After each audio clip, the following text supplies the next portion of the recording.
ہاں یہ شفیق نے جو بات کہی نا کہ بعض لوگ یہی کہتے ہیں کہ دایاں پاؤں جو ہے نا اس کا انگوٹھا جو ہے نا یہ کیلی ہے، یہ اپنی جگہ سے ہل جائے تو جیسے چکی کا پوڑ اپنی جگہ سے ہل گیا ایسے ہی نماز نہیں، ایسی کوئی بات نہیں، نماز ایسی چھوئی میں کوئی نہیں، یہ سب ٹھیک ہی ہیں، خواہ مخواہ تو جگہ تبدیل کرنا ادھر تو حرکت کرنا بری ہے، مگر اگر کوئی ضرورت ہو تو ہو جائے تو کوئی بات نہیں۔ اللہ کے رسول علیہ السلام کے بارے میں آیا ہے، کیسی باتیں ہیں، آسان دین۔ اگر آپ تہجد پڑھ رہے ہوتے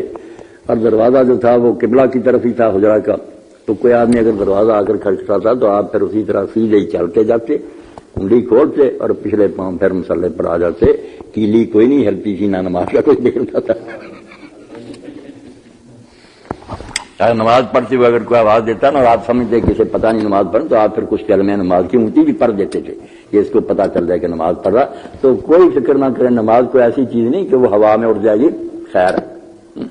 ایک مرتبہ تو حدیث پاک میں آتا ہے آپ نے لوگوں کو سکھانے کے لیے ممبر پر نماز شروع کی، ممبر پر چڑھ گیا، وہاں جا کر اللہ اکبر کہ رات وہاں کی، پھر پچھلے پاؤں نا ممبر سے اترتے آئے، سجدے نیچے کیے، پھر اوپر چڑھ گئے، باقی نماز ممبر پر ہی پڑھائی۔ اچھا کیا آپ نے پوچھ لیا۔